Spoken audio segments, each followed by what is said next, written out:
સમ્યક પ્રકારે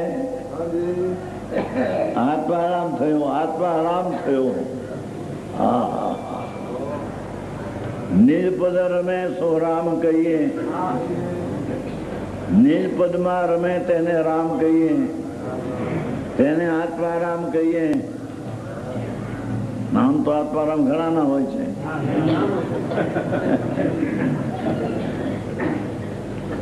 એ આત્મારામ નહીં, નિજ આત્મામાં એક જ દ્રવ્ય ઉપર રમણતા એક આત્મારામ થયો. વેદ પણ ન રહ્યું. આત્મા અને જ્ઞાન એવા બે પ્રકાર પણ લક્ષ્મણમાં રહ્યા. દ્રષ્ટિમાં એકલો આત્મા રામ. જેની વાત છે પ્રભુ, પણ વાત સાચી છે. આ કરીએ છૂટક્યો છે, નહીતર આ જન્મ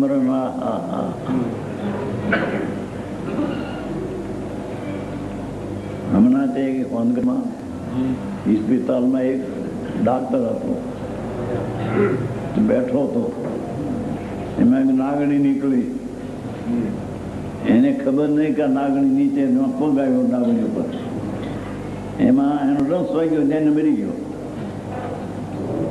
નાગણીને હાજર રાખી માણસો આસપાસના. નાગણી પર પગ પડ્યો, અંધારાનું ટાણું. હોશિયાર હતો માણસ, બહુ ડાતર. એ પગ પડ્યો એટલે ફટ કટક્યો, ઉદય છૂટી ગયો. એ નાગણીને બચાવી લોકોએ ઉપચાર કર્યા. આર્ય માણસ એનું આવી ગયું, પણ હવે એને મારી નાખવું એ ઠીક કહેવાય નહીં, આપણને શોભે નહીં. એટલે પેલો પગ દબાણ થયું હતું, એને બચાવી દીધું નાગણી. એ તો એ પર્યાય તેની તે કાલે થવાની હતી તે થઈ જાય. સમજાય છે કાંઈ? કોઈ એને બચાવી છે કે ઓલો નાગણીને લઈને મરી ગયો છે એમ નથી. એ બે છૂટવાનો સમયનો કાળ જ હતો. અને એ નાગણીને ત્યાં બચવાનો સમય છે હતો. સોનગઢ પાસે છે ને, શું કહેવાય, જીથરી હોસ્પિટલ મોટી. હે ટીબીની હોસ્પિટલ.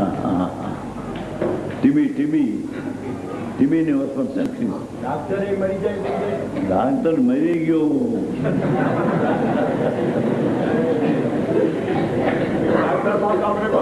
ડાક્ટર કે ડાક્ટર કલ્યાણ ભેગું એ તો મરી ગયો. નાગણી જીવતી રહી ગઈ. ડાક્ટર મરી ગયો, તરત મરી ગયો.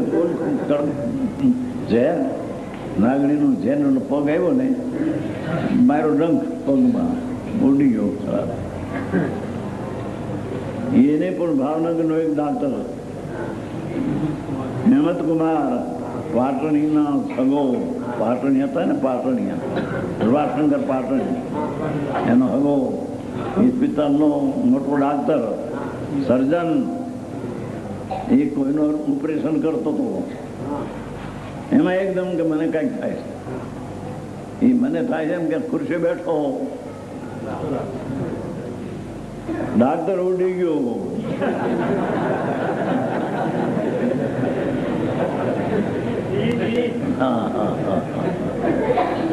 ડાક્ટર શું કરે? ડાક્ટર કોને બચાવે? પોતાને બચાવી શકે નહીં.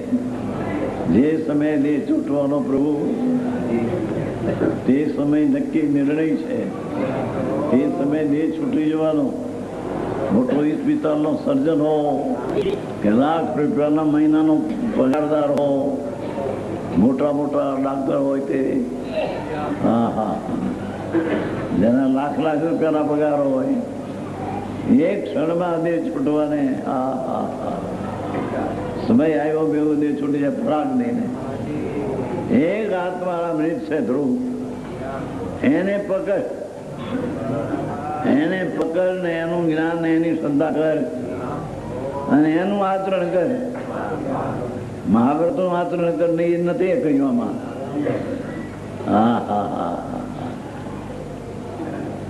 એ વચ્ચે આવી જાય છે. આચરણ આત્માનું કહે. હા,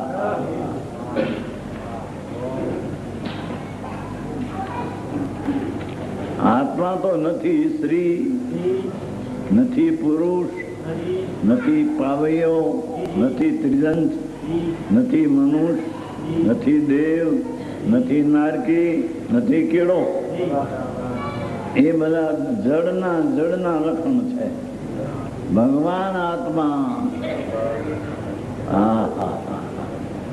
પૂર્ણાનંદના નાથને અંદર ઓળખી શ્રદ્ધા કરી આચરણ કર્યું, આત્મારામ થયો. જે રાગ આરામ હતો, આત્મામાં આરામ હતો, રાગમાં કુશળ હતો. ડાયા દુનિયાના કહેવાય છે ને, દુનિયાના ડાયા. એ દુનિયાના ડાયા દુનિયામાં ઊંડા જવાના, ઊંડા રખડવા જવાના.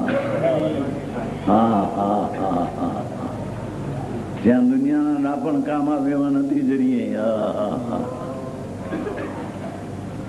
આ કોણ કામ છે જેઠાલાલભાઈ?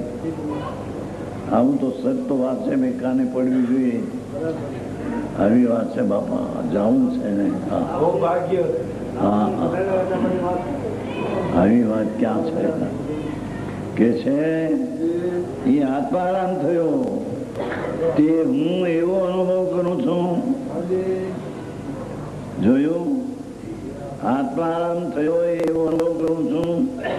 હું એવો અનુભવ કરું છું કે હું તો ચૈતન્ય માત્ર જ્યોતિરૂપ આત્મા છું. હું તો ચૈતન્ય જ્યોતિરૂપ આત્મા છું. હા હા, આ બધા ગુણ ભેગા આવી ગયા. ચૈતન્ય માત્ર જ્યોતિમાં અવિના ભાવમાં અનંતા ગુણ ભેગા છે, એ આવી ગયા. પણ ચૈતન્યની પ્રધાનતા અસાધારણ સ્વભાવ છે. હું તો ચૈતન્ય માત્ર જ્યોતિ છું. આ રાગ નહીં, વિકલ્પ નહીં, અલ્પજ્ઞતા નહીં, અલ્પજ્ઞતા નહીં, રાગ નહીં, રાગના ફળ પુણ્ય નહીં, પુણ્યના ફળ આ ધૂળ બહારની એ હું નહીં. હા હા હા હા, હું તો એક ચૈતન્ય માત્ર જ્યોતિરૂપ આત્મા છું કે જે મહારાજ અનુભવથી પ્રત્યક્ષ જણાય છે. હા હા હા હા, કેટલી વાત મૂકી છે. જે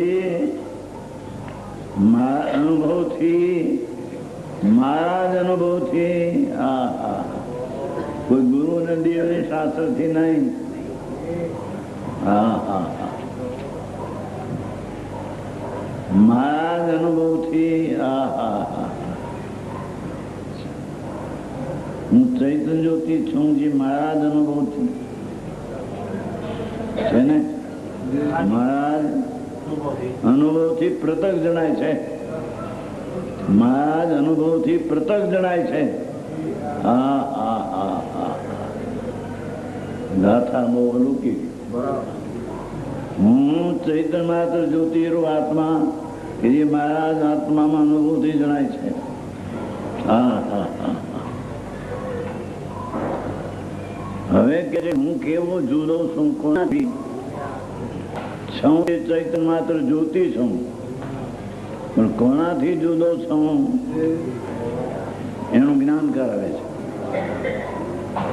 ચિન્હ માત્ર આત્મા ને, ચિન્હ માત્ર આકારને લીધે હું તો જ્ઞાન માત્ર આકાર વાળો ચૈતન્ય સ્વરૂપ, એને લીધે કર્મરૂપ અને અકર્મરૂપ. કર્મરૂપ એટલે ગતિ કર્મરૂપ છે, એક પછી એક ગતિ કર્મરૂપ છે.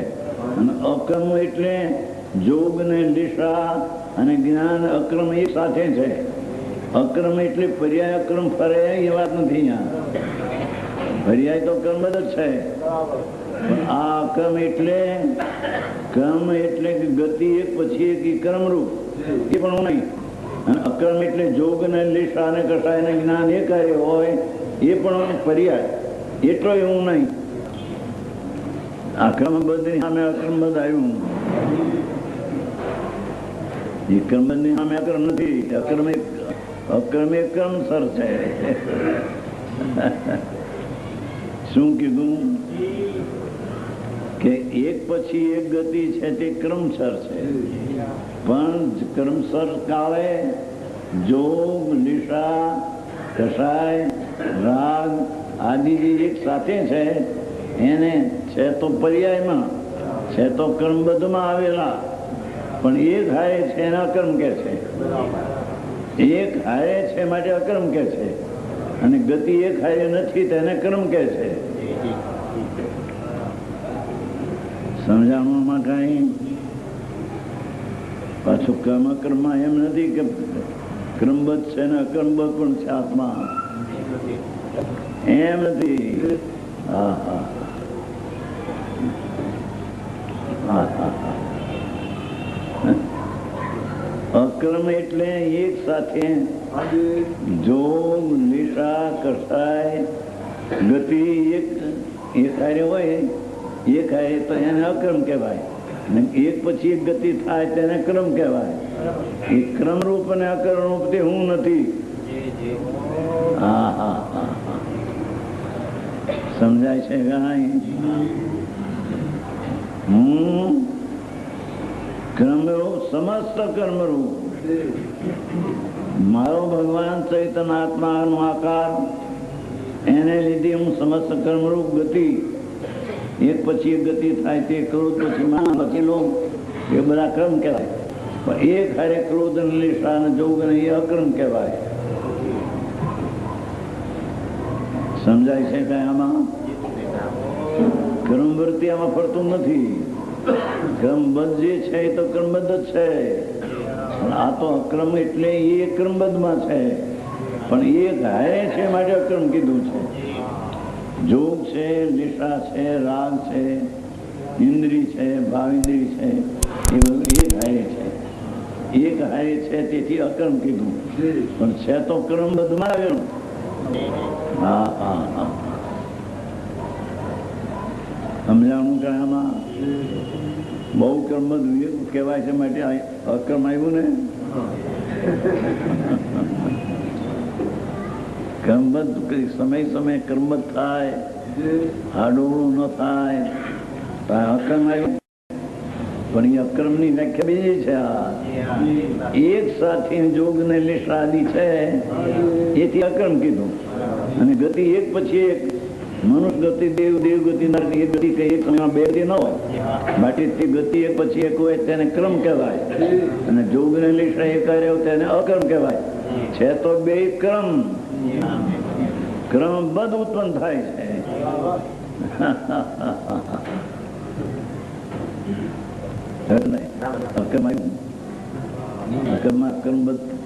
ખોટું પડી જાય એમ નથી. આ અક્રમ એવો અર્થ નથી. અક્રમ નો તો એક હારે જ્ઞાનની પર્યાય, જોગની પર્યાય, રાગની પર્યાય એક સાથે છે એને અક્રમ કહીએ. અને ગતિ એક સાથે ન હોય, ગતિ નારક વખતે મનુષ્ય અક્રમ રૂપે પ્રવર્તતા છે. ભાવથી ભેદ થતો નથી. એવા ક્રમ ને અક્રમ ભાવથી ભેદરૂપ થતો નથી. હું તો વેદ છું, ભલે એક સાથે ગતિ ફેરો હોય, હું તો વેદ એકાર છું. આ ભેદ થી